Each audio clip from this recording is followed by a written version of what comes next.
కేటీఆర్ విమర్శలకు CM Revanth Reddy counter వేశారు. కొంతమంది ఎన్ఆర్ఐలకు ప్రజాస్వామ్యం విలువ తెలవదని అన్నారు. 5 ఏళ్లు సమయం ఉంది, జరిగిన విధ్వంసమేంటో అన్ని బయటపడతాయని అన్నారు. కేటీఆర్ మేనేజ్మెంట్ కోటాలో రాజకీయాల్లోకి వచ్చారని ఎద్దేవా చేశారు.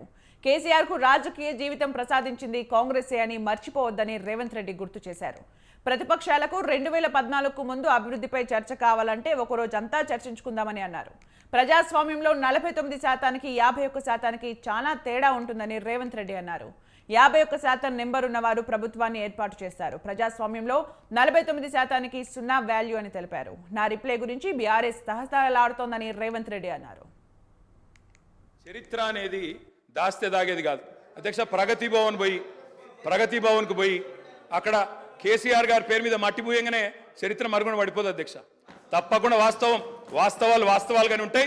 వాస్తవం ఏంది అంటే 50 ఏళ్ల గోస తర్వాత కలిసొచ్చే కాలానికి నడిసొచ్చే కొడుకు కేసీఆర్. తెలంగాణ తల్లిని దాస్య శృంఖలాలు తెంచిన కొడుకు కేసీఆర్ గారు అధ్యక్ష. గతంలో మనల్ని పీడించిన వాళ్ళు పోయినారు, కానీ వాళ్ళ పేర్లు తెలుసుకునే వాళ్ళు ఇంకా అక్కడే ఉన్నారు అధ్యక్ష. అది బానిసకొక బానిస అంటే కదా అధ్యక్ష. మేము 39 మంది ఉన్నాం, వాళ్ళు 64 మంది ఉన్నారు, మిడిసిపడుతున్నారు అధ్యక్ష. ఎంత అధ్యక్ష తేడా? 1.85% ఓటు మాత్రమే. 1.85%. కొంతమంది ఎన్ఆర్ఐస్కి ప్రజాస్వామిక స్ఫూర్తి అర్థము అవగాహన కాదు. మనం ప్రయత్నం చేసినా కూడా వారు తెలుసుకునే ప్రయత్నం చేయరు. ప్రజాస్వామ్యంలో 49కి 0 వాల్యూ ఉంటుంది, 51కి 100% వాల్యూ ఉంటుంది. 51% నెంబర్ ఉన్న వాళ్ళు ప్రభుత్వాన్ని ఏర్పాటు చేస్తారు. 49% ఉన్నవాళ్ళు ప్రతిపక్షంగా కూర్చొని ప్రభుత్వం తీసుకునే పరిపాలనలో నిర్ణయాలను, శాసనాలను సహేతుకంగా విశ్లేషించి సలహాలు సూచనలు ఇస్తారు. సలహాలు సూచనలు ఒకవేళ ప్రభుత్వము పెడచెవిన పెడితే నిరసనలు, ధర్నాలు, రాస్తారోకలు చేస్తారు.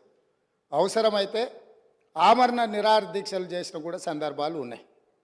ఆ స్పిరిట్ను తీసుకోవాలి తప్ప వాళ్ళు 64 ఉన్నారు, మేము 39 మంది ఉన్నాం, మేము అచ్చోసిన ఆంబోతుల్లాకున్నాం, మేము పోడియంలోకి వచ్చి కుస్తీలు కొట్లాడతాం, ఈ రకమైన భాష వారి గౌరవానికి కానీ ఈ సభను నడిపించుకోవడానికి కానీ సహకరించదు.